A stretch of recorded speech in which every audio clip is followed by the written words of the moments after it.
നമസ്കാരം. പ്രൈം ഡിബേറ്റിലേക്ക് സ്വാഗതം.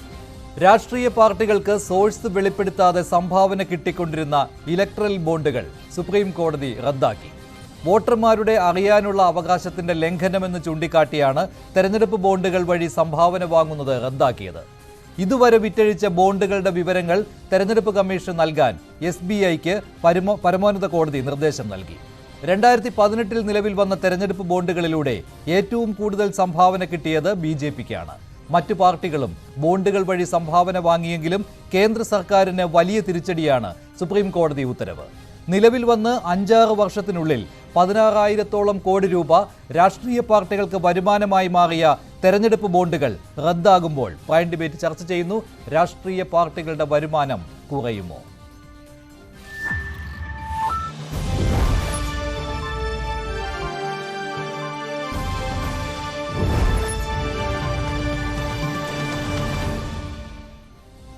പ്രൈം ഡിബേറ്റിൽ രാഷ്ട്രീയ നിരീക്ഷകരായ ശ്രീ ശ്രീജിത്ത് പണിക്കർ, ശ്രീ മോഹൻ വർഗീസ്, വിവരാവകാശ പ്രവർത്തകനായ ശ്രീ MK ഹരിദാസ് എന്നിവർ ചേരുകയാണ്. ആദ്യം ശ്രീ മോഹൻ വർഗീസ്, ഇതിനെതിരായിട്ട് സുപ്രീം കോടതി വിധിക്ക് എതിരായിട്ടുള്ള പരാമർശം അങ്ങനെ വന്നിട്ടില്ല, എല്ലാവരും അനുകൂലിക്കുകയാണ് ചെയ്യുന്നത്. പക്ഷേ കേന്ദ്ര സർക്കാരിന് ഇതൊരു തിരിച്ചടി ഉണ്ടാക്കിയിട്ടില്ലേ?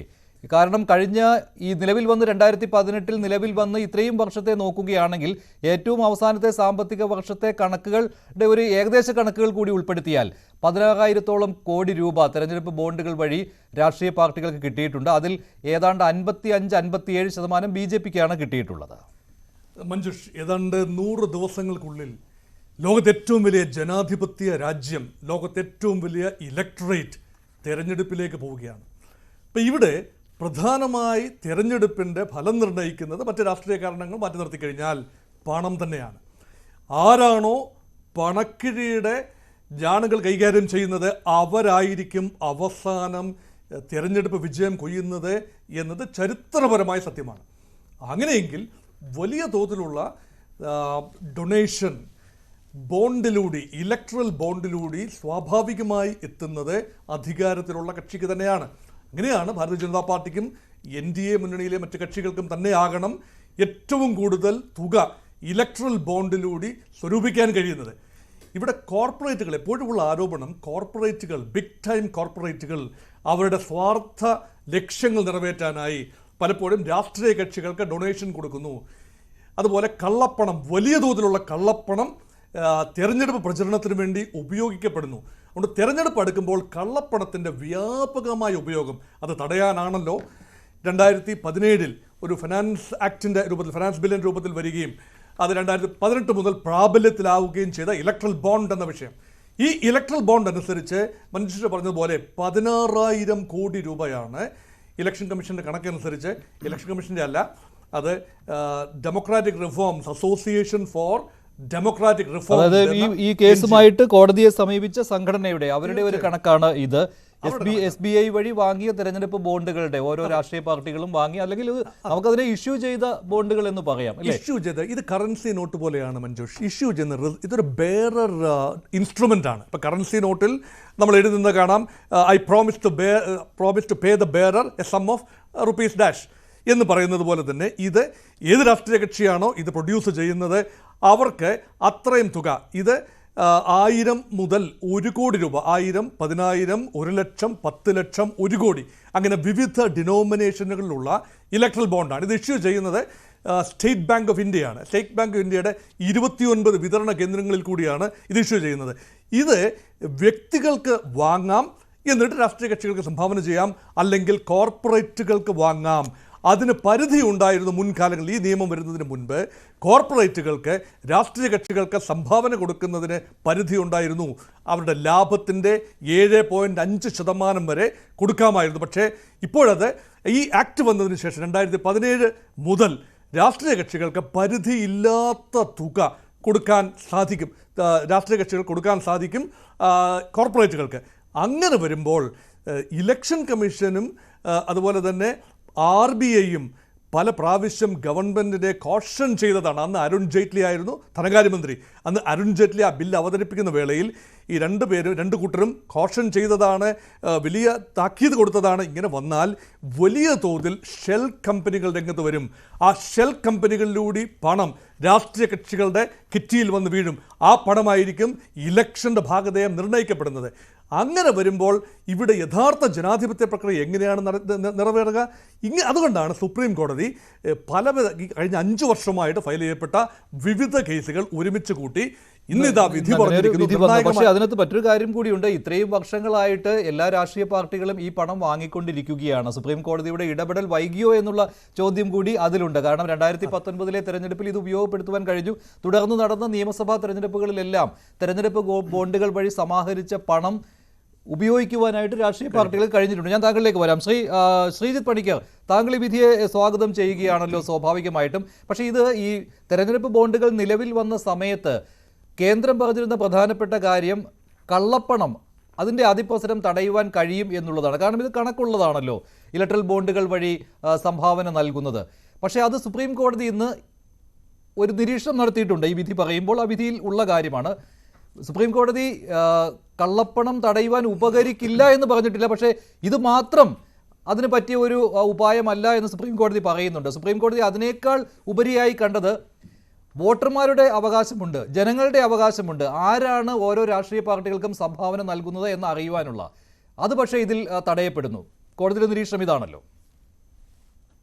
തീർച്ചയായിട്ടും നോക്കൂ, ഈ ഇലക്ട്രൽ ബോണ്ട് നിലവിൽ പ്രവർത്തിക്കുന്ന സംവിധാനം വഴി നോക്കിക്കഴിഞ്ഞാൽ വിവരാവകാശ നിയമം ഉപയോഗിച്ചിട്ടാണെങ്കിലും അതിൽ ആരാണ് ഡൊണേറ്റ് ചെയ്തിരിക്കുന്നത് എന്നതുമായി ബന്ധപ്പെട്ട് നമ്മുടെ നാട്ടിലുള്ള ഒരു പൗരന് യാതൊരു വിധത്തിലുള്ള വിവരങ്ങളും കിട്ടില്ല.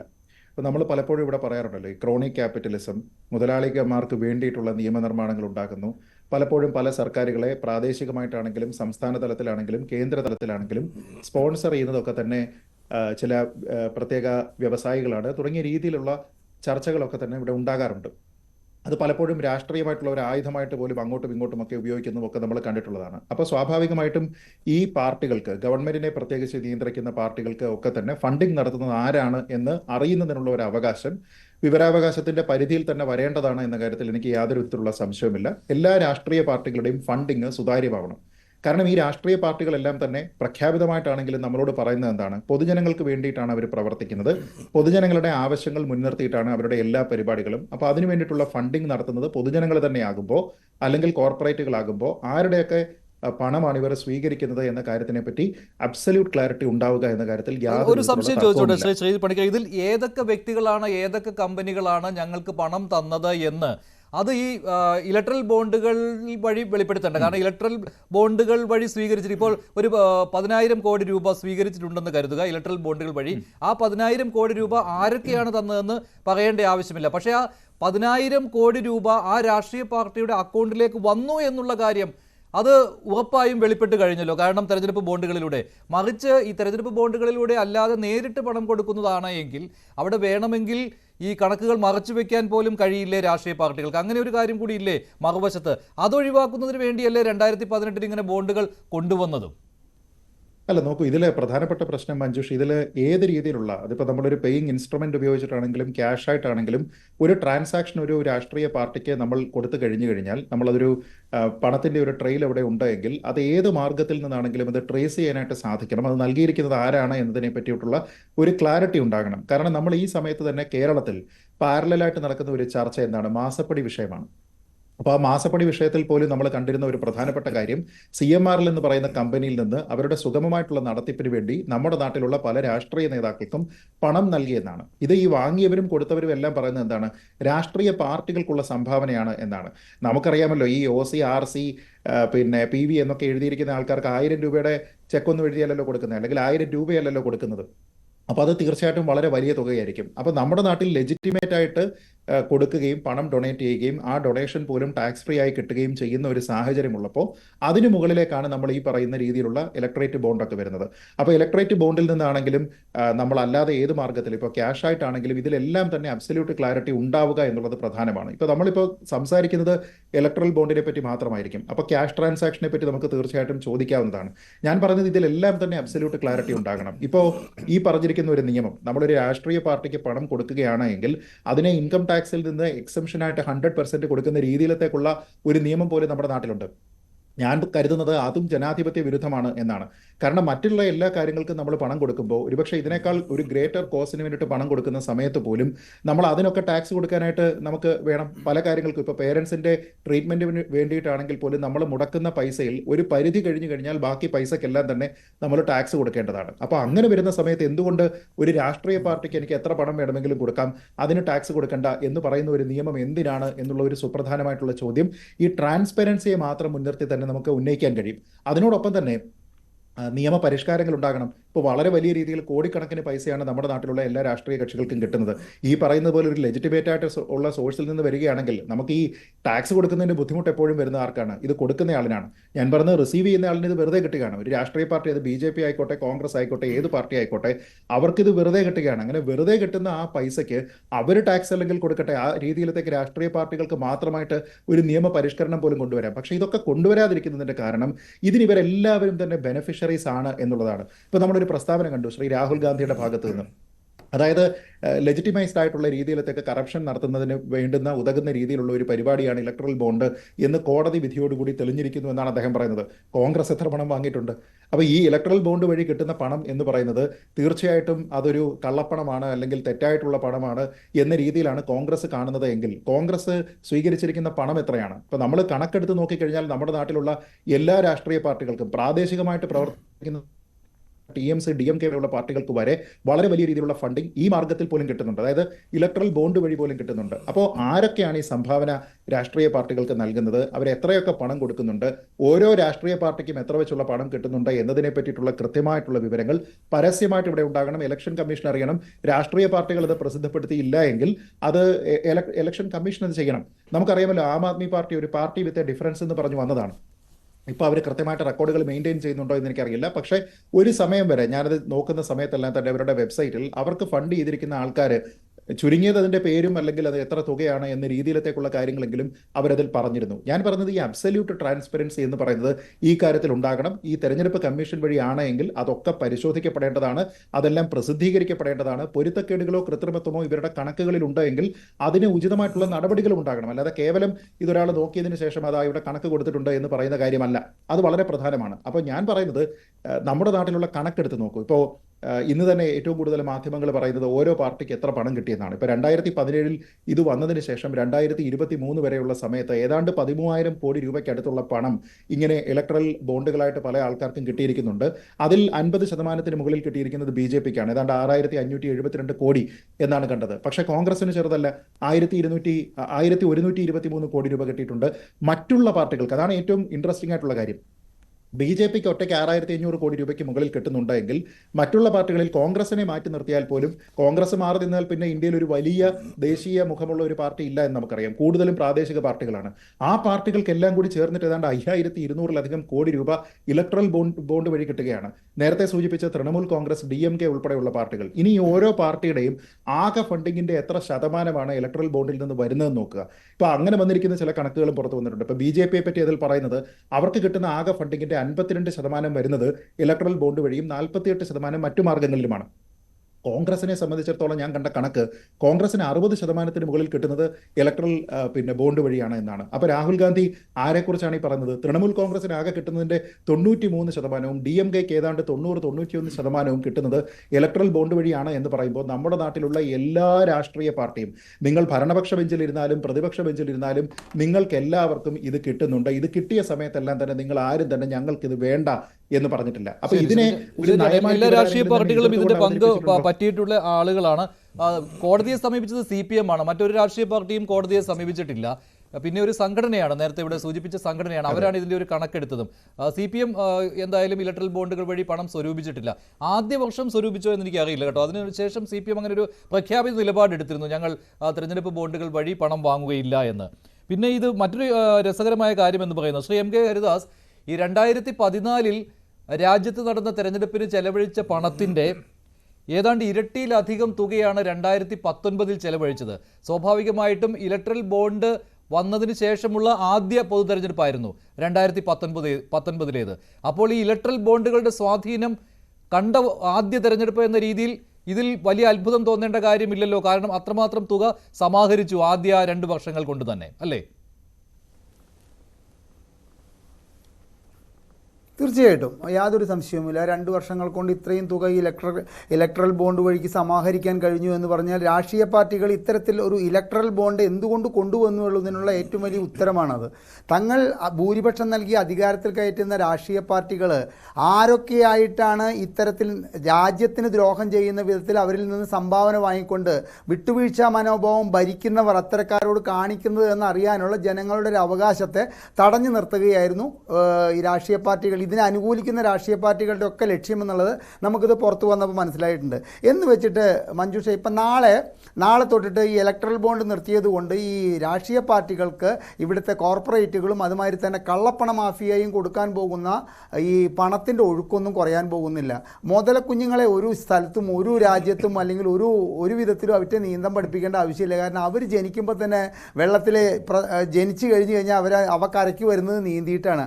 അതുപോലെയാണ് ഇന്ത്യയിലെ രാഷ്ട്രീയ പാർട്ടികൾ. അത് ഇന്ത്യയിലെ എന്ന് എടുത്തു പറയുന്നത് ഇന്ത്യയിലെ രാഷ്ട്രീയ പാർട്ടികളുടെ ഇത്തരത്തിൽ ഫണ്ട് സ്വരൂപിക്കാനുള്ള അവരുടെ കഴിവ് മറ്റ് ഒരു രാജ്യത്തും നമുക്ക് കാണാൻ സാധിക്കില്ല. കാരണം ഒരു ഇലക്ഷനെ ചെലവായി എന്ന് പറഞ്ഞിട്ട് തെരഞ്ഞെടുപ്പ് കമ്മീഷൻ പലപ്പോഴും പുറത്തുവിടുന്ന തുച്ഛമായിട്ടുള്ളൊരു തുകയാണ് പറയുന്നത്.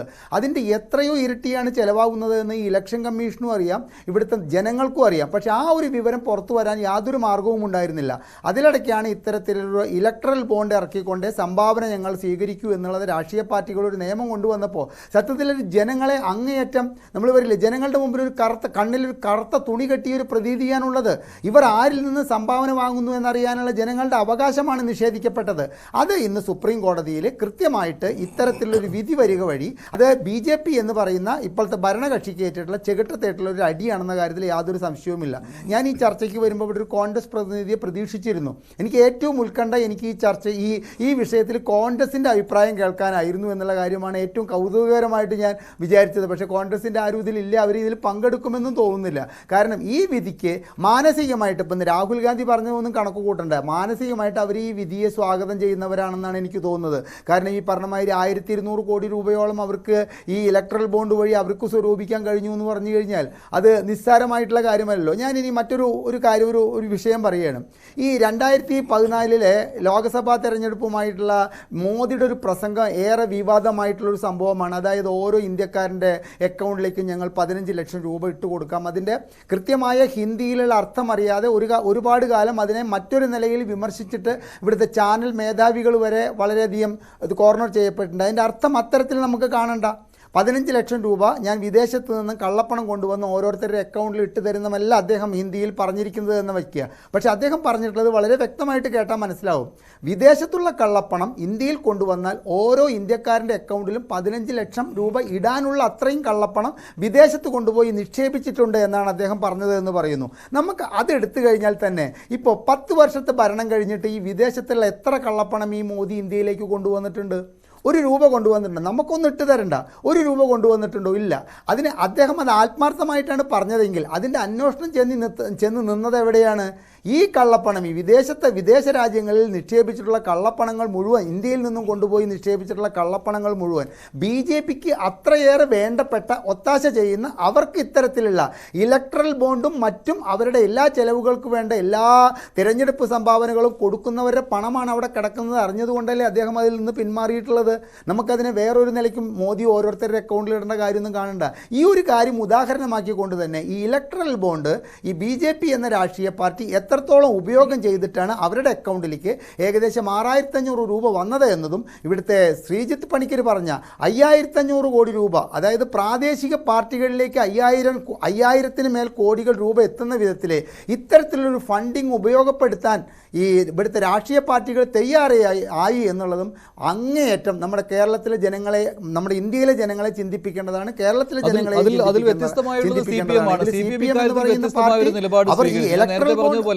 CPM ഇക്കാര്യത്തിൽ വ്യത്യസ്തമായ ഒരു നിലപാട് സ്വീകരിച്ചു. അതുമാത്രമല്ല, തെരഞ്ഞെടുപ്പ് ബോണ്ടുകൾക്കെതിരെ കോടതിയെ സമീപിക്കുവാനും CPM തയ്യാറാവുകയും ചെയ്തു. അതുകൊണ്ടാണല്ലോ ആ ഒരു പോരാട്ടം തുടർന്നത് ഇത്രയും നാൾ.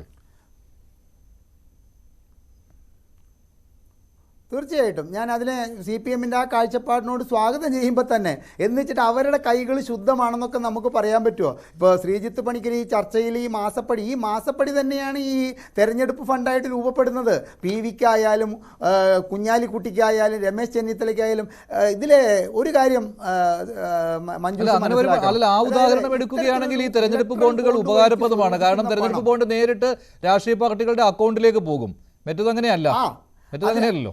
അതെ, അതിലേക്കാണ് ഞാൻ വരുന്നത്. ഈ സോണിയാഗാന്ധി AK ആന്റണിയെ പിടിച്ചിട്ട് പ്രതിരോധ മന്ത്രിയാക്കിയപ്പോഴത്തെ ഒരു തമാശ കഥ അന്ന് കേട്ടിരുന്നു.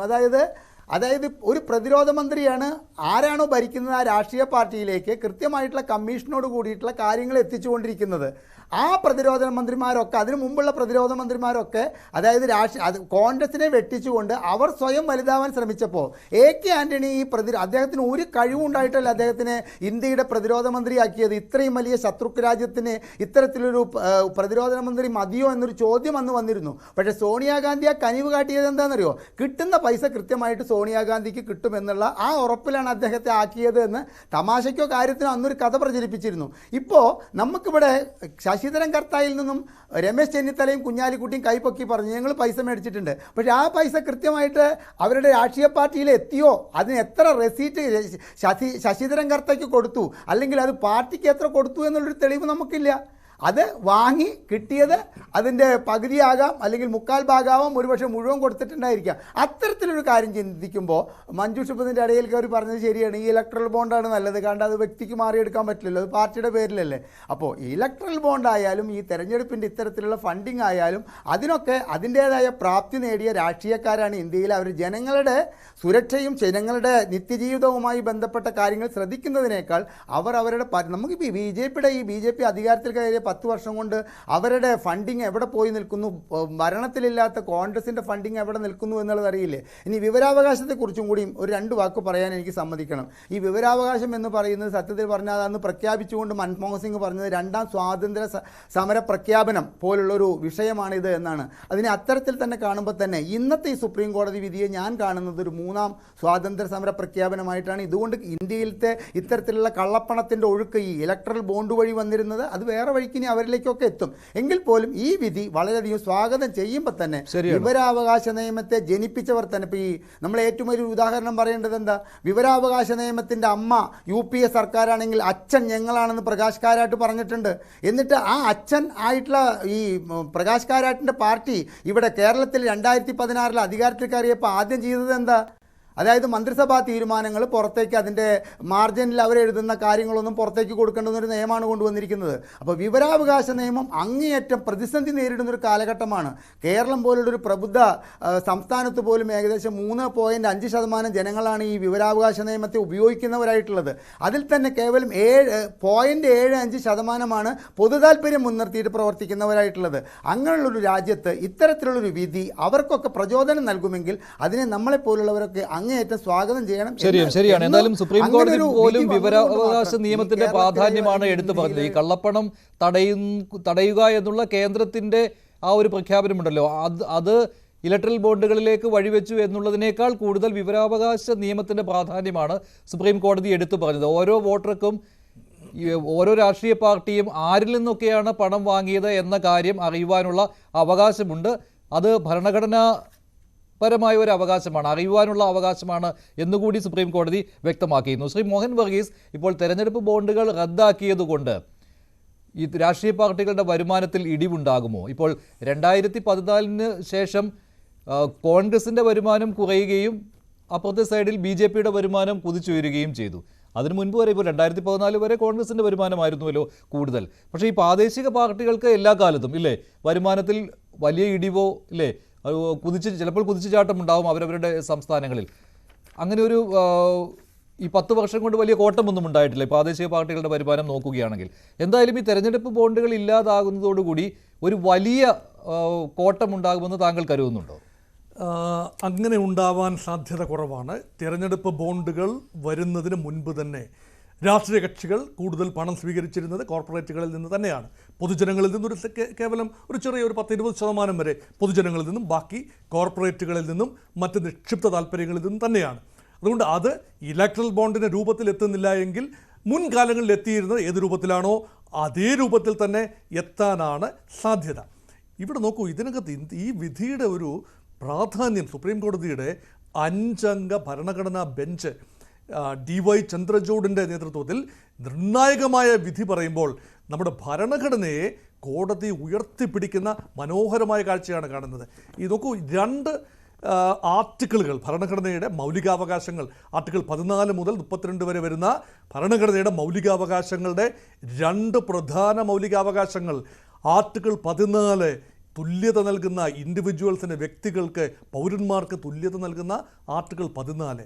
അതുപോലെ പൗരന്മാർക്ക് പലതരത്തിലുള്ള സ്വാതന്ത്ര്യം നൽകുന്ന ആർട്ടിക്കിൾ 19. Article 19ൻ്റെ A1.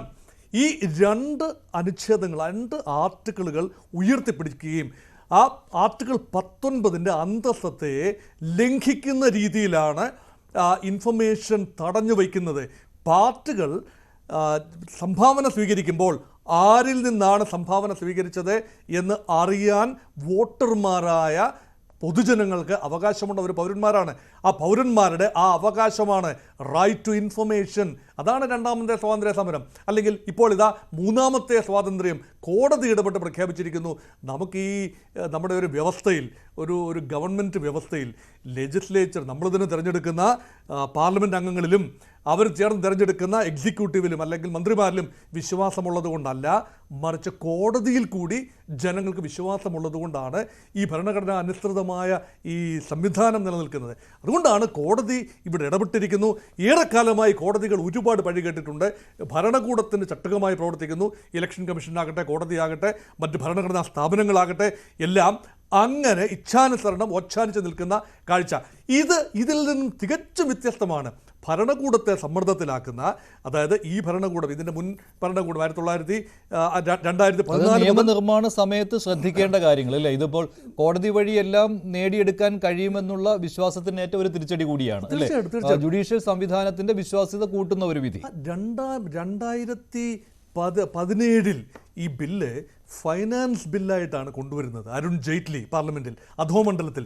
കാരണം ഉപരിമണ്ഡലത്തിൽ ജയിക്കുമെന്ന് ഉറപ്പില്ല. കാരണം ഇന്ന് രാജ്യസഭയിൽ BJPക്കും NDAയ്ക്കും വ്യക്തമായ ഭൂരിപക്ഷമുണ്ട്. പക്ഷേ 2017-18 സ്ഥിതി അതായിരുന്നില്ല. അതുകൊണ്ട് ഇതിനകത്ത് വിരോധമുണ്ടാകാം, വിഭിന്ന അഭിപ്രായമുണ്ടാകാം, പ്രതിപക്ഷ കക്ഷികൾ എതിർത്ത് തോൽപ്പിച്ചേക്കാം. അതുകൊണ്ട് തന്നെ ഒരു കാരണവശാലും രാജ്യസഭയുടെ തീരുമാനം ആവശ്യമില്ലാത്ത രീതിയിൽ ലോക്സഭയ്ക്ക് മാത്രം പാസ്സാക്കാവുന്ന രീതിയിൽ പരമാവധി 14 ദിവസം 15 ദിവസം രാജ്യസഭയ്ക്ക് വെച്ച് താമസിപ്പിക്കാം. അങ്ങനെയാണല്ലോ ഫൈനാൻസ് ബില്ലുകളുടെ കാര്യം. അപ്പം അങ്ങനെ ഇതിനകത്ത് 3 കാര്യങ്ങളാണ് അമെൻഡ് ചെയ്തിരിക്കുന്നത്. നിർണായകമായ 3 കാര്യങ്ങൾ അവിടെ അമെൻഡ് ചെയ്ത ഈ ബില്ലിലൂടെ. അതായത് ജനപ്രാതിനിധ്യ നിയമത്തിൻ്റെ 29ാമത്തെ ആർട്ടിക്കിൾ അമെൻഡ് ചെയ്തിരിക്കുന്നു. അതുമാത്രമല്ല കമ്പനീസ് ആക്ടിൻ്റെ 182ാമത്തെ ആർട്ടിക്കിൾ അമെൻഡ് ചെയ്തിരിക്കുന്നു. ഇത് വളരെ നിർണായകമായി. അതുപോലെ മറ്റ് ഏതാനും ആർട്ടിക്കിളുകൾ അമെൻഡ് ചെയ്തതിന് ശേഷം ഇതിന് വഴി ഒരുക്കുന്ന രീതിയിൽ, വളരെ നിഗൂഢമായ രീതിയിലാണ് അത് വഴിയൊരുക്കുമ്പോൾ തീർച്ചയായും സുതാര്യത മാത്രമല്ല, ഒരു രാഷ്ട്രീയ ലക്ഷ്യം കൂടി ഇതിന് പിന്നിൽ ഉണ്ടായിരുന്നു. ഭരിക്കുന്ന കക്ഷിക്ക് അനുകൂലമായി പണം സ്വാംശീകരിക്കപ്പെടും എന്നത് സാമാന്യ തത്വം തന്നെയാണ്. ഇനി മഞ്ജുഷ് നേരെ ചോദിച്ച മറ്റ് രാഷ്ട്രീയ കക്ഷികളുടെ ഒരു നിലപാട്, ഇവിടെ കോൺഗ്രസ് പാർട്ടിയുടെ നിലപാട് എനിക്ക് തോന്നുന്നത് അതൊരു കോൺഗ്രസിന് കഴിച്ചിട്ടിറക്കാനും വയ്യ, മധുരച്ചിട്ട് തുപ്പാനും വയ്യ എന്ന അവസ്ഥയിലാണ് ഇതിനെ കാണുന്നത്. അപ്പം അവരെ ഇത് പൊതുവേ ഒരു ബ്രേവ് ഫേസ് പറയുമ്പോഴും കോൺഗ്രസ് പാർട്ടി ക്ഷയിച്ചുകൊണ്ടിരിക്കുകയാണ്. അതിൻ്റെ ഫണ്ടിങ് യഥാർത്ഥത്തിൽ ഭാരതീയ ജനതാ പാർട്ടിക്ക് ലഭിക്കുന്ന ഫണ്ടിങ്ങിൻ്റെ 7/1 മാത്രമേ, കണക്കുകൾ അനുസരിച്ച് 6/1 അല്ലെങ്കിൽ 7/1 മാത്രമേ ഇലക്ട്രൽ ബോണ്ടിലൂടെ ലഭിക്കുന്നുള്ളൂ. അപ്പോൾ ഇതിന് നിർണായക നേട്ടമുണ്ടാക്കുന്നത് BJP ആണെന്ന് തോന്നാമെങ്കിലും കോൺഗ്രസ് പാർട്ടിക്ക് ഫണ്ട് ലഭിക്കാനുള്ള ഒരു സോഴ്സ് അടയുകയാണ്. അല്ലാതെ മറ്റു രീതിയിൽ ഇനിയും ഭാവിയിലാണെങ്കിലും അധികാരത്തിൽ വരാൻ അധികം സാധ്യതയിൽ ഉണ്ട് എന്ന് അധികം പേര് കൽപ്പിക്കാത്ത ഒരു പാർട്ടി കിട്ടാനുള്ളത് കൂടി പോവുകയാണ്. അതുകൊണ്ട് രാഹുൽ ഗാന്ധിയുടെ പ്രസ്താവനയും പ്രധാനപ്പെട്ടതാണ്.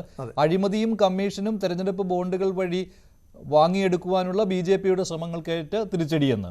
പക്ഷെ അതേസമയത്ത് തന്നെ ഇപ്പോൾ കഴിഞ്ഞ സാമ്പത്തിക വർഷം 22-23 നോക്കിയാൽ 171 കോടി രൂപ ഇലക്ട്രൽ ബോണ്ടുകളിൽ നിന്ന് കോൺഗ്രസ് നേടിയിട്ടുണ്ട്. പക്ഷെ താങ്കൾ പറഞ്ഞ പോലെ അതിന്റെ എത്രയോ മടങ്ങാണ് അല്ലെ, 1300 കോടിയാണ് BJPക്ക് ലഭിച്ചത്.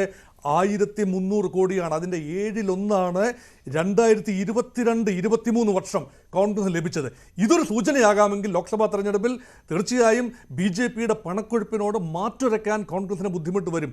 പക്ഷേ അതിൻ്റെ ഒരു സേവിംഗ് ഗ്രേസ് എന്ന് പറയുന്നത് അത്രയും ഉണ്ടല്ലോ എന്നതാണ്. അപ്പം അതുപോലും ഇല്ലാതെ വരുമ്പോൾ കോൺഗ്രസിന് ശ്രീജിത് പണിക്കർ ഭരണത്തിലിരിക്കുന്നത് കൊണ്ട് തന്നെ BJPക്ക് ഈ വരുമാനത്തിൽ കുറവ് വരും എന്ന് താങ്കൾ കരുതുന്നുണ്ടോ? കാരണം ഇതല്ലെങ്കിൽ മറ്റ് സോഴ്സുകൾ വഴി പണം സമാഹരിക്കാൻ കഴിയും. പക്ഷേ ഇത് മറ്റ് പ്രതിപക്ഷ പാർട്ടികൾക്കല്ലേ ഒരു തിരിച്ചടി ഉണ്ടാക്കുക?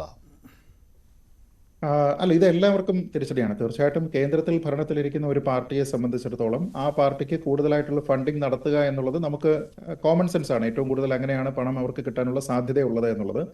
പക്ഷേ നമ്മുടേത് ഈ രീതിയിലുള്ള ഒരു ലൂസ് ഫെഡറൽ സ്ട്രക്ചർ ആയതുകൊണ്ട് തന്നെ സംസ്ഥാനത്തുള്ള ഗവൺമെന്റുകളുമായി ബന്ധപ്പെട്ട് പോലും മഞ്ജുഷ സൂചിപ്പിച്ചതുപോലെ വലിയ ഫണ്ടിങ് നടക്കാനുള്ള സാധ്യതയുണ്ട്. അപ്പോൾ അങ്ങനെ നോക്കിക്കഴിഞ്ഞാൽ അതാത് സംസ്ഥാനങ്ങളിൽ നിലനിൽക്കുന്ന പാർട്ടികൾ, അപ്പോൾ നമ്മളിപ്പോൾ DMK നോക്കുക, അല്ലെങ്കിൽ തൃണമൂൽ കോൺഗ്രസിനെ നോക്കുക, BJPക്ക് കേന്ദ്രത്തിൽ എങ്ങനെയാണോ ഇത് ഒരു വലിയ തടസ്സമല്ലാതിരിക്കുന്നത്, അതേപോലെ തന്നെ അവർക്കും വലിയ തടസ്സമാവില്ല. കാരണം ഈ പാർട്ടികളെയൊക്കെ സംബന്ധിച്ചിടത്തോളം സമീപ ഭാവിയിൽ അവരുടെ സംസ്ഥാനത്ത് ഒരു രാഷ്ട്രീയ മാറ്റം ഉണ്ടാവുക എന്ന് പറയുന്നത് നമ്മൾ സ്വാഭാവികമായിട്ടും എക്സ്പെക്ട് ചെയ്യുന്ന ഒരു കാര്യമല്ല. അപ്പോൾ അങ്ങനെ വരുന്ന സമയത്ത് അവരെ കൊണ്ട് എന്തെങ്കിലും താല്പര്യമുണ്ട് എന്നൊക്കെ കരുതുന്ന ആൾക്കാർ തീർച്ചയായിട്ടും അവർക്ക് വലിയ രീതിയിൽ ഫണ്ടിങ് നടത്താനുള്ള ഒരു സാധ്യതയുണ്ട്. ഇപ്പോൾ CPM-നെ പറ്റി നമ്മൾ ഈ ചർച്ചയിൽ പറഞ്ഞു. CPM-മായി ബന്ധപ്പെട്ട് നമ്മൾ ഇതിനോടകം തന്നെ പറഞ്ഞിരിക്കുന്ന PV തുടങ്ങിയ പേരുകളെ പറ്റി പറഞ്ഞു. അതവർ നിഷേധിക്കുന്നുണ്ട്. ഇതിൽ അവരുടെ ഒരു സ്റ്റാൻഡ് വളരെ കറക്റ്റാണ് എന്ന് നമ്മൾ പറയുമ്പോൾ പോലും ഇന്ത്യയിലുള്ള രാഷ്ട്രീയ പാർട്ടികളിൽ വളരെ കൃത്യമായ രീതിയിൽ ഫണ്ടിങ്ങിൽ വളർച്ച കൈവരിക്കുന്ന ഒരു പാർട്ടി എന്ന് പറയുന്നത് CPM ആണ്. അപ്പം നമ്മൾ ഒരു കണക്കെടുത്ത് നോക്കിക്കോളൂ. ഇന്ത്യയിൽ ഏതാണ്ട് 17 സംസ്ഥാനങ്ങളും കേന്ദ്രഭരണ പ്രദേശങ്ങളും ഒക്കെ ആയിട്ട് ഇപ്പോൾ BJPയും BJPയുടെ അനുബന്ധ അവരുടെ സഖ്യകക്ഷികളും എല്ലാം കൂടെ ചേർന്നിട്ടൊരു NDA മുന്നണി ഏതാണ്ട് 17-18 സംസ്ഥാനങ്ങളും കേന്ദ്രഭരണ പ്രദേശങ്ങളും ഒക്കെ ആയിട്ട് ഭരിക്കുന്നുണ്ട് എന്ന് പറയാം. അപ്പോൾ അവിടെ നിന്നെല്ലാം തന്നെ നമ്മൾ ഈ പറയുന്ന ഒരു യുക്തി ഉപയോഗിച്ച് കഴിഞ്ഞാൽ BJPക്ക് ഫണ്ടിങ് വരാം. അപ്പോൾ അതെല്ലാം കൂടെ നമ്മൾ ചേർക്കുമ്പോഴാണ് നമ്മൾ ഈ പറയുന്ന 5000 കോടി 6000 കോടി എന്നൊക്കെ പറയുന്നത്. CPM-ന് അധികാരമുള്ളത് കഴിഞ്ഞ 10 വർഷമായിട്ട് ഇന്ത്യയിലെ ഒരൊറ്റ സംസ്ഥാനത്ത് മാത്രമാണ്. അപ്പോൾ അങ്ങനെയുള്ള ഒരൊറ്റ സംസ്ഥാനത്തിലുള്ള പാർട്ടിയെ സംബന്ധിച്ചിടത്തോളം 2022-ലോ 2023-ലോ വന്നിരുന്ന അവസാന കണക്കനുസരിച്ച് ഏതാണ്ട് 750 കോടിയോളം രൂപയാണ് അവരുടെ അസറ്റ്. എന്ന് വെച്ച് കഴിഞ്ഞാൽ അവർക്ക് അത്രത്തോളം പണം അവിടെ സമാഹരിക്കുന്നതിന് പറ്റുന്ന ഒരു സാഹചര്യം അവർക്ക് അവിടെ ഉണ്ടായിട്ടുണ്ട്, ഇലക്ട്രൽ ബോണ്ട് ഇല്ലാതെ എന്നാണ് അതിനർത്ഥം. എന്ന് വെച്ച് കഴിഞ്ഞാൽ ഇത് മറ്റുള്ള എല്ലാ പ്രാദേശിക പാർട്ടികൾക്കും BJPക്കാണെങ്കിലും ഏത് പാർട്ടിക്കാണെങ്കിലും ഉപയോഗിക്കാൻ പറ്റുന്ന ഒരു മാർഗമാണ്.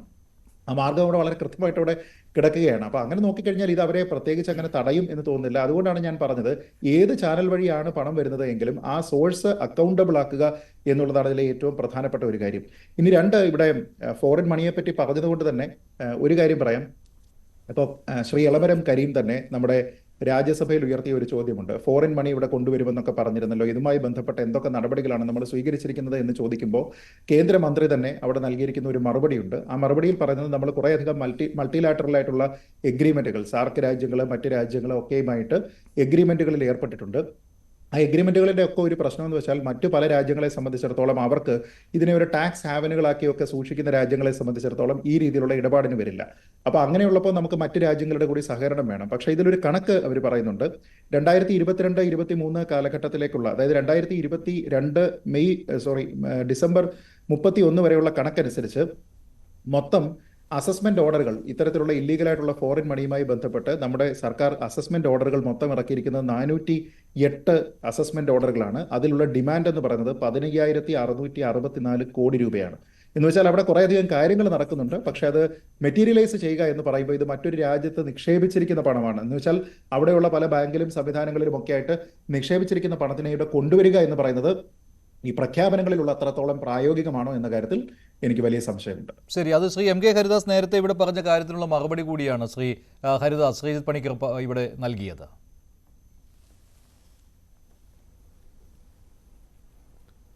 ഞാൻ ആ നിലയ്ക്ക് എൻ്റെ കാഴ്ചപ്പാട് അല്ലെങ്കിൽ എന്നെ പോലുള്ളവരുടെ കാഴ്ചപ്പാടിൽ ഇത്തരത്തിലൊരു വാഗ്ദാനം നൽകിയ പ്രധാനമന്ത്രി അതിൽ നിന്ന് എന്തുകൊണ്ട് പുറത്തേക്ക് പോയി എന്നുള്ള ചോദ്യത്തിനുള്ള ഒരു കാഴ്ചപ്പാടാണ് പറഞ്ഞത്. ഞാൻ ഇത്തരത്തിൽ എളമരം കരീമിനെ ഇത്തരം ഒരു മറുപടി പാർലമെൻറ്റിൽ നിന്നും കിട്ടിയ കാര്യത്തെക്കുറിച്ചിട്ട് എനിക്ക് അറിയില്ല. അതുകൊണ്ടാണ് എനിക്ക് അങ്ങനെ പറയേണ്ടി വന്നത്. പക്ഷേ അങ്ങനെയൊക്കെ പറയുമ്പോൾ തന്നെ അത്തരത്തിലുള്ള പ്രതിസന്ധികളെ തരണം ചെയ്തിട്ട് ആ വിദേശ രാജ്യങ്ങളിൽ കിടക്കുന്ന ഈ കള്ളപ്പണം അല്ലെങ്കിൽ ഇന്ത്യക്കാർ നിക്ഷേപിച്ച പണം കൊണ്ടുവരാൻ BJP ഭരിക്കുന്നവർ കഴിയുന്നിടത്തോളം കാലം ഒരു താല്പര്യവും കാണിക്കില്ല. കാരണം അതിലത്തെ ഏകദേശം 75% അവർക്ക് വേണ്ടപ്പെട്ടവരുടെ പണമായിരിക്കുമെന്ന കാര്യത്തിൽ ഒരു സംശയവുമില്ലെന്ന് ഒന്നുകൂടി ഞാനിവിടെ ഊന്നി പറയുകയാണ്.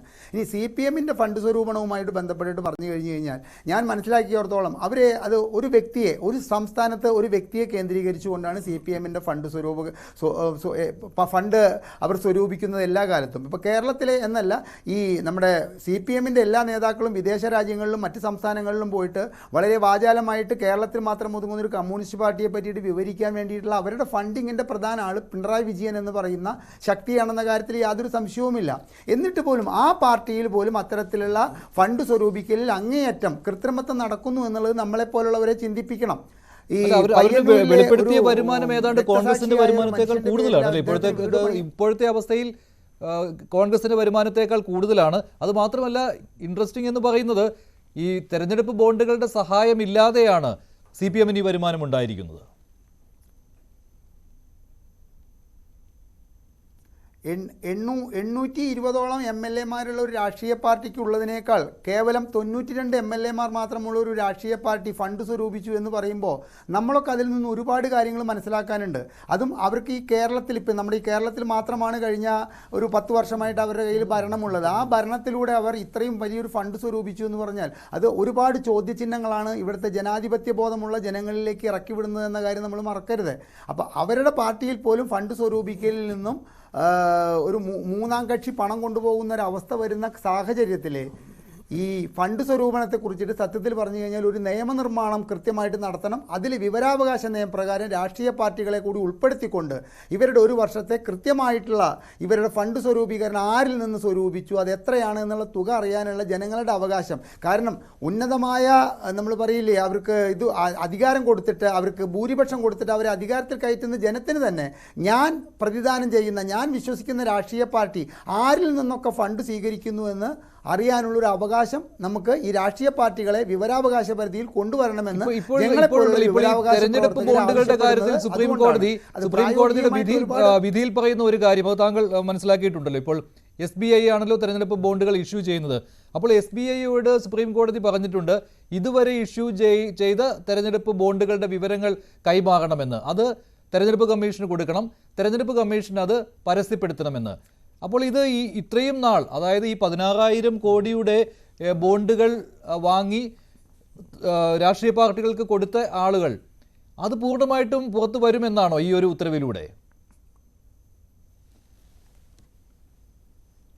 ഞാൻ വിശ്വസിക്കുന്നില്ല. അത്തരത്തിൽ തെരഞ്ഞെടുപ്പ് കമ്മീഷനോട് അത് പുറത്തുവിടണമെന്നുള്ള ഒരു ഉത്തരവ് വന്നു കഴിഞ്ഞു കഴിഞ്ഞാൽ നിശ്ചയമായിട്ടും അത് പരമാവധി വലിച്ചു നീട്ടിയിട്ട് ഇനി എന്നാണോ പാർലമെന്റ് ചേരുന്നത് അതുവരെ പാർലമെന്റിൽ അതിനെതിരായിട്ടുള്ള ഒരു നിയമം, ഒരു ബില്ല് പാസ്സാക്കിയെടുക്കാൻ ഒരു ടൈം ലിമിറ്റ് കൊടുത്തിട്ടുണ്ട്.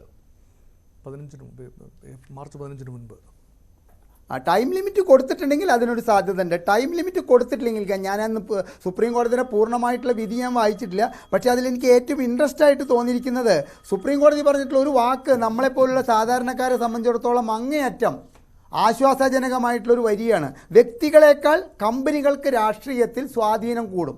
അതുകൊണ്ട് ഇത് റദ്ദാക്കിക്കൊണ്ട് പ്രധാനമായിട്ടുള്ളൊരു നിരീക്ഷണം നടത്തിയിരിക്കുന്നത് ഈ വരിയിലാണ്. വ്യക്തികളെക്കാൾ കമ്പനികൾക്ക് രാഷ്ട്രീയ പാർട്ടികളിൽ സ്വാധീനം കൂടും, അതുകൊണ്ട് ഒരു കാരണവശാലും ഇത് അനുവദിക്കാൻ പറ്റില്ല എന്നാണ് പറഞ്ഞിരിക്കുന്നത്. അതുകൊണ്ട് മഞ്ജുഷ്, നമുക്ക് ഇത്രേ ഇപ്പോൾ സമാശ്വസിക്കാനുള്ളൂ. അതായത് ഈ സ്റ്റേറ്റ് ബാങ്ക് ഓഫ് ഇന്ത്യ വഴി ഇതിൻ്റെ വിവരങ്ങൾ സ്വരൂപിച്ചുകൊണ്ട് തിരഞ്ഞെടുപ്പ് കമ്മീഷൻ ഇതിൻ്റെ വിവരങ്ങൾ പുറത്തുവിട്ടാൽ ആരിൽ നിന്നാണ് ഈ 16,000 കോടി രൂപ ഇവരൊക്കെ കളക്ട് ചെയ്തിരിക്കുന്നതെന്ന് അറിയാമെന്ന് മാത്രം, അറിഞ്ഞാൽ നല്ലത് എന്നല്ലാതെ അത് അറിയുമെന്നൊരു പൂർണ്ണമായ വിശ്വാസം എനിക്കില്ല എന്നാണ് എനിക്ക് പറയാനുള്ളത്. ശരി, അങ്ങനെയാണോ ശ്രീ മോഹൻ വർഗീസ്? ഇപ്പോൾ സുപ്രീം കോടതിയുടെ ഈ ഒരു നിർദ്ദേശം അത് താങ്കൾ ആ രീതിയിലാണോ കാണുന്നത്? മഞ്ജുഷ്, ഇവിടെ 3 പ്ലേയേഴ്സ് ഇൻവോൾവ് ആണ്. 1 government of India, 2 state bank of India, 3 election commission. ഈ 3 എൻറ്റിറ്റീസിനോടുമായി സുപ്രീം കോടതി പറഞ്ഞിരിക്കുകയാണ് ഇത് കംപ്ലീറ്റ് ചെയ്യണം, ഇതിനൊരു ടൈം ലിമിറ്റ് കൊടുത്തിട്ടുണ്ട്. ഈ ടൈം ലിമിറ്റ് എന്ന് പറയുന്നത് കേവലം 15 ദിവസത്തിനുള്ളിൽ, ഈ വിധി വന്ന് 15 ദിവസത്തിനുള്ളിൽ, അതെനിക്ക് വന്ന മാർച്ച് മാസം 7-ാം തീയതിയാണ്, ഇതുമായി ബന്ധപ്പെട്ട എല്ലാ വിവരങ്ങളും, എത്ര തുകയാണ് നാളിതുവരെ കളക്ട് ചെയ്തത്, ഇലക്ട്രൽ ബോണ്ടുകളുടെ തൽസ്ഥിതി എന്താണ് എന്നത്, SBI state bank of India election കമ്മീഷനെ അറിയിക്കുകയും 15-ാം തീയതിക്ക് മുൻപായി ഇലക്ഷൻ കമ്മീഷൻ അതിൻ്റെ വെബ്സൈറ്റിൽ ഈ കാര്യങ്ങൾ വെബ്സൈറ്റിൽ ആഡ് ചെയ്യണമെന്ന് തന്നെയാണ് സുപ്രീം കോടതി പറഞ്ഞിരിക്കുന്നതെന്നാണ് ഞാൻ മനസ്സിലാക്കുന്നത്. അങ്ങനെ വരുമ്പോൾ അത് ഇലക്ഷൻ കമ്മീഷൻ്റെ വെബ്സൈറ്റിൽ നിന്നും ജനങ്ങൾക്ക് ഇത് നേരിട്ട് കണ്ട് ബോധ്യപ്പെടാൻ കഴിയും. അത് മറച്ചു വെക്കാൻ കഴിയും എന്നെനിക്ക് തോന്നുന്നില്ല. ഇവിടെ ഇലക്ട്രൽ ബോണ്ടുകളെക്കുറിച്ച് പൊതുവെ പറഞ്ഞിരുന്ന ഒരു പരാതി എന്ന് പറയുന്നത് ഈ SBIയെ നിയന്ത്രിക്കുന്നത് ഗവൺമെൻറ് ഓഫ് ഇന്ത്യ അല്ലേ? അപ്പോൾ SBIക്ക് അത് വെളിപ്പെടുത്താൻ ഇതുവരെ ബാധ്യതയുണ്ടായിരുന്നില്ല. അപ്പോൾ SBIയുടെ യഥാർത്ഥത്തിൽ ഈ പ്രതിപക്ഷ കക്ഷികൾക്ക് എത്ര തുകയാണ് കോർപ്പറേറ്റുകൾ കൊടുത്തത് എന്നത് അറിയുന്നത് പലപ്പോഴും കോർപ്പറേറ്റുകൾക്കൊരു ഞെട്ടലാണ്. കാരണം ഈ ഗവൺമെൻറ് ഒരു വിരോധത്തോടുകൂടി, ഒരു പ്രതികാര ബുദ്ധിയോടുകൂടി ആ കോർപ്പറേറ്റുകളുടെ താല്പര്യങ്ങൾക്കെതിരെ പ്രവർത്തിക്കുമോ എന്ന പേടിയുണ്ട്. അതായിരുന്നു ഇതുവരെയുള്ള പേടി. ഇനിയിപ്പോൾ ആ പേടിയൊക്കെ അസ്ഥാനത്തായിരിക്കുന്നു. മുഴുവൻ തുകയും വെളിപ്പെടാനുള്ള സാഹചര്യമാണ് കാണുന്നത്. അല്ല എങ്കിൽ ഇതൊരു ഭരണഘടനാ കേസ്. മഞ്ജുഷ്, ഇത് സാധാരണ ഒരു കേസല്ല, ഇതൊരു ഭരണഘടനാ കേസാണ്. മൗലികാവകാശങ്ങളെന്ന് പറഞ്ഞാൽ അതിന് അർത്ഥം എന്താ? ജുഡീഷ്യൽ റിവ്യൂ അനുസരിച്ച് ഭരണഘടനയുടെ ഏതെങ്കിലും മൗലിക അവകാശങ്ങൾ ലംഘിക്കപ്പെട്ടാൽ അത് നേടിയെടുക്കാനുള്ള കോടതി വഴി നേടിയെടുക്കാനുള്ള പൗരൻ്റെ അവകാശമാണ്. അതാണ് ആർട്ടിക്കിൾ 19 ആർട്ടിക്കിൾ 14. ഇത് രണ്ടും ഫണ്ടമെൻ്റൽ റൈറ്റ്സ് തന്നെയാണ്. അപ്പോൾ അങ്ങനെയെങ്കിൽ തുല്യതയ്ക്കുള്ള അവകാശം നിഷേധിക്കപ്പെട്ടിരിക്കുന്നു, തുല്യ പരിഗണനയ്ക്കുള്ള പൗരൻ്റെ അവകാശം നിഷേധിക്കപ്പെട്ടിരിക്കുന്നു. പൗരനെയും കോർപ്പറേറ്റുകളെയും രണ്ടായി തിരിച്ചിരിക്കുന്നു. ഇവർക്ക് രണ്ട് ഇരട്ട നീതിയാണ്. അത് ആർട്ടിക്കിൾ 14-നെതിരാണ്. അതുപോലെ ആർട്ടിക്കിൾ 19 അനുസരിച്ച് പൗരന് അവൻ കൊടുത്ത പണം എന്താണ് സംഭവിച്ചത്, ആ പണം എവിടെ എത്തി, എങ്ങനെ വിനിയോഗിക്കപ്പെട്ടു എന്ന് അറിയാനുള്ള അവകാശം മൗലിക അവകാശമാണ്. അതാണ് മൻമോഹൻ സിംഗ് കൊണ്ടുവന്ന വിവരാവകാശ നിയമത്തിൻ്റെ അടിസ്ഥാനം. ആ വിവരാവകാശ നിയമത്തിൻ്റെ പരിധിയിലേക്ക് ഇപ്പോൾ രാഷ്ട്രീയ കക്ഷികൾ നേരിട്ട് കയറുന്നില്ല. പക്ഷേ ഇലക്ഷൻ കമ്മീഷനും അതുപോലെ തന്നെ RBIയും സ്റ്റേറ്റ് ബാങ്ക് ഓഫ് ഇന്ത്യയും എല്ലാം വരുന്ന ഒരു കാഴ്ചയും ഇവിടെ കാണാം. അങ്ങനെ വരുമ്പോൾ സുതാര്യത ഇവിടെ തീർച്ചയായും കൂടുതൽ സുതാര്യത ഉണ്ടാകുമെന്ന് തന്നെയാണ് കരുതുന്നത്. പക്ഷേ ഇവിടുത്തെ പ്രധാന ചോദ്യം ഇതൊന്നുമല്ല. 2024 തെരഞ്ഞെടുപ്പിൽ ഇത് പ്രതിഫലിക്കുമോ ഇല്ലയോ?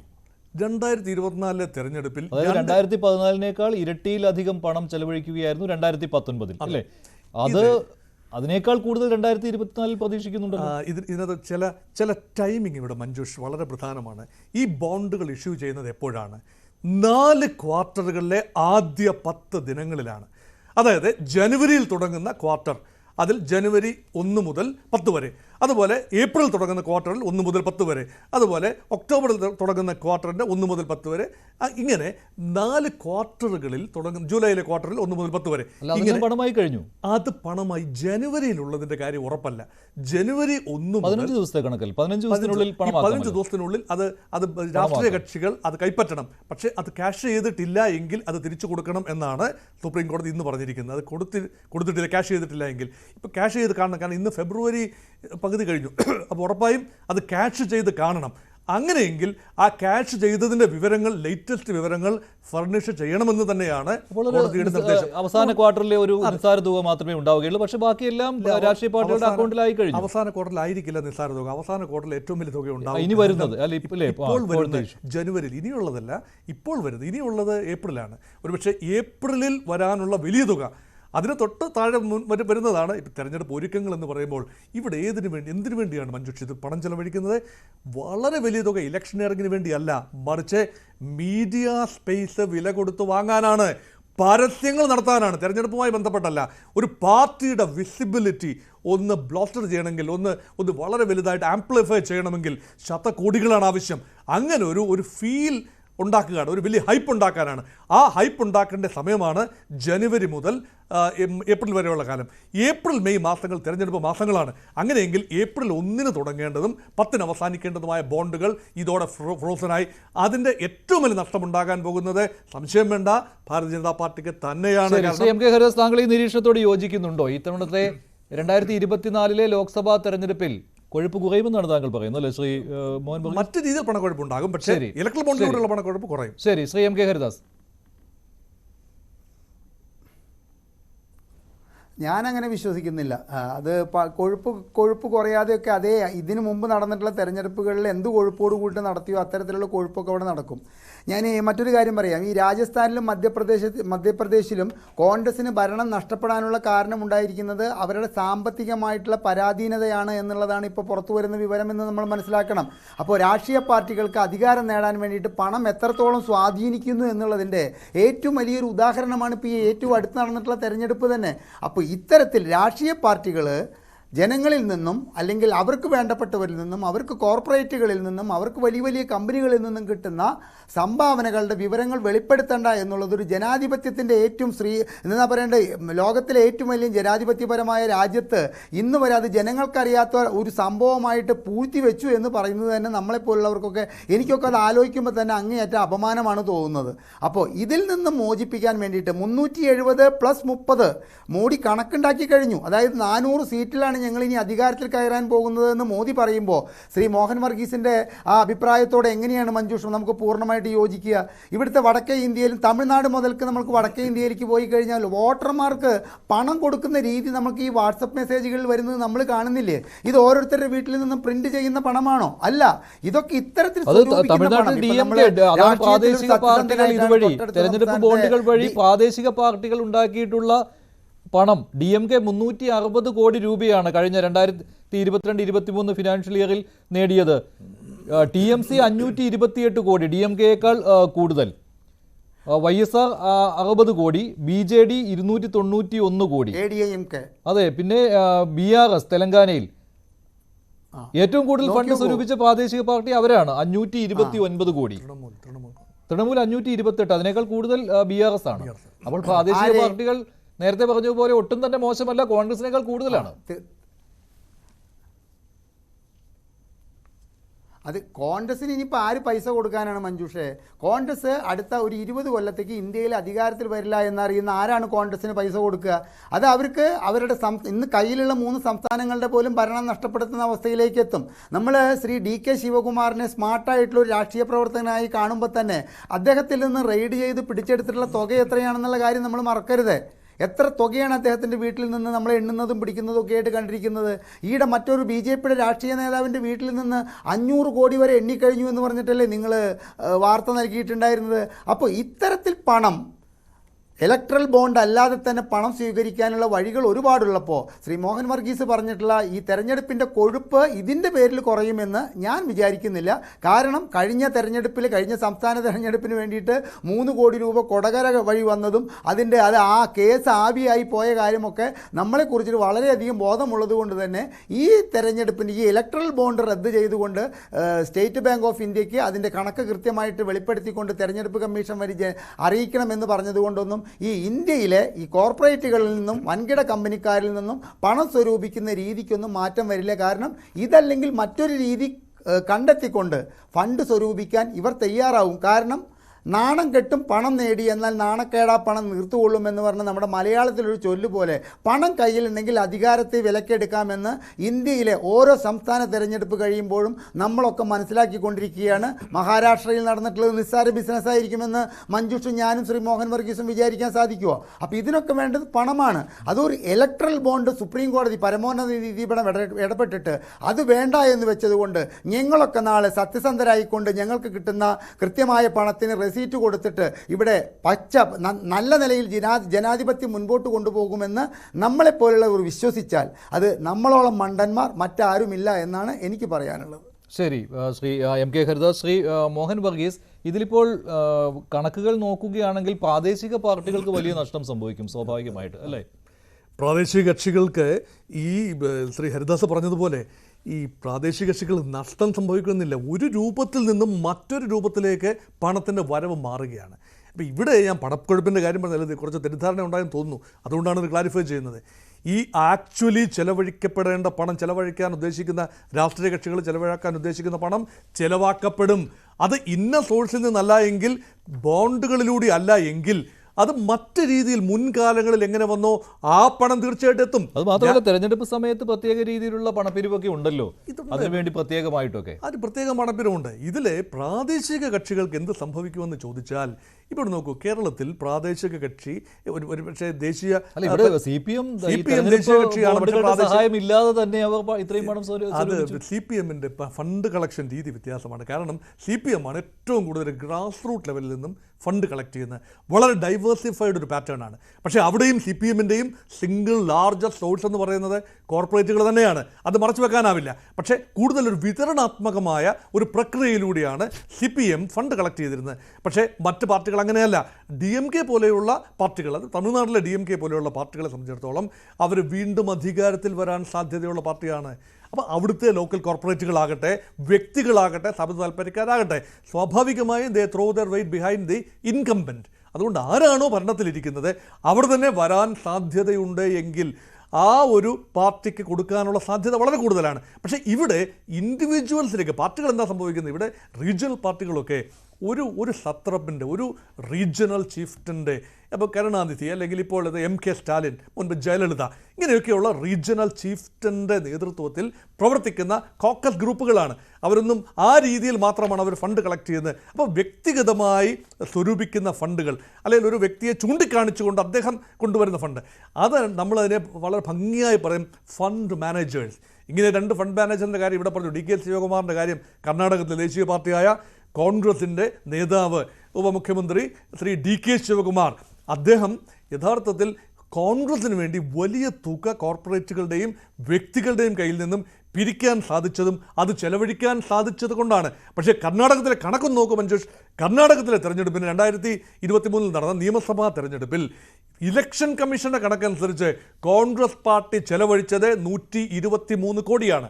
അതേസമയം അവിടെ പരാജയപ്പെട്ട ഭാരതീയ ജനതാ പാർട്ടി ചെലവഴിച്ചത് ഇലക്ഷൻ കമ്മീഷൻ കണക്കിൽ 197 കോടിയാണ്. അപ്പോൾ കൂടുതൽ തുക ഇലക്ഷൻ കമ്മീഷൻ്റെ കണക്കിൽ ചെലവഴിച്ച പാർട്ടി പരാജയപ്പെടുകയും കുറവ് തുക ചെലവഴിച്ച കോൺഗ്രസ് വിജയിക്കുകയും ചെയ്തു.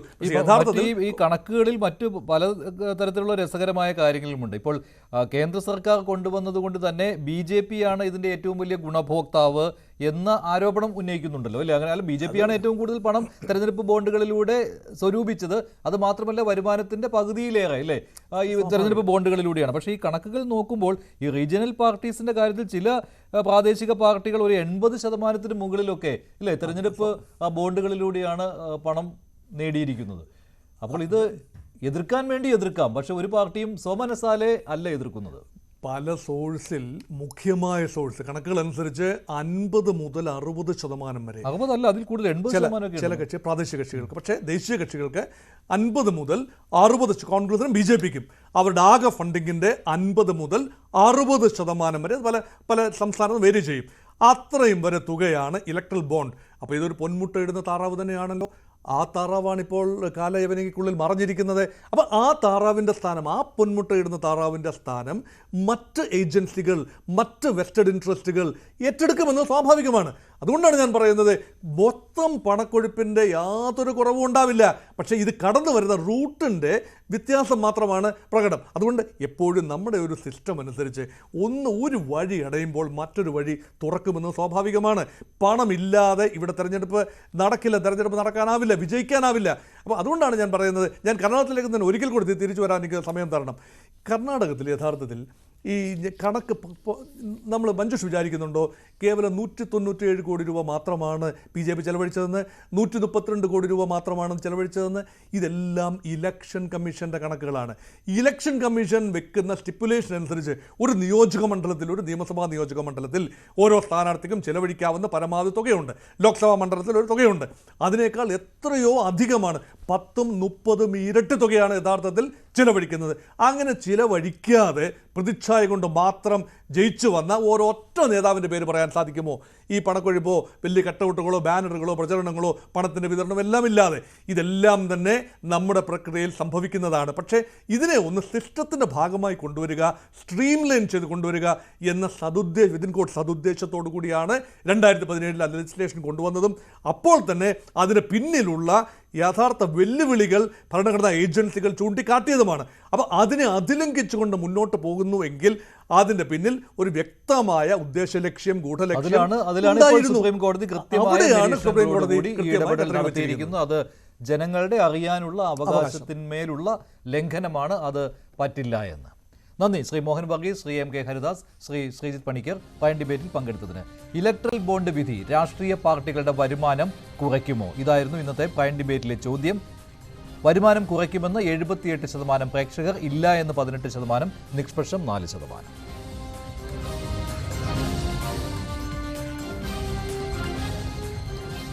പയൻ ഡിബേറ്റ് അവസാനിക്കുന്നു. നന്ദി, നമസ്കാരം.